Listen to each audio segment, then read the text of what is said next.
دعوت اسلامی کی مرکزی مجلس شورا کے رکن حاجی محمد رفیع اتاری نے گزشتہ دنوں نیکی کی دعوت کی دھومیں مچاتے ہوئے سری لنکا کا دورہ کیا۔ اسی دوران رکن شورا نے دیگر عاشقان رسول کے ہمراہ کولمبو سٹی کے علاقے دہی والا کی فیضان رمضان مسجد میں مدنی قافلے میں سفر کی سعادت پائی، جہاں دوران مدنی قافلہ درس و بیانات اور نیکی کی دعوت عام کرنے سمیت سنتیں، آداب اور دعائیں سیکھنے سکھانے کے سلسلے ہوئے۔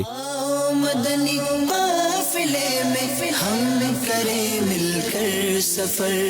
آؤ مدنی قافلے میں ہم کریں مل کر سفر، سنتے سیکھیں گے کس میں، سنتے سیکھیں گے کس میں، انشاءاللہ سر بسر،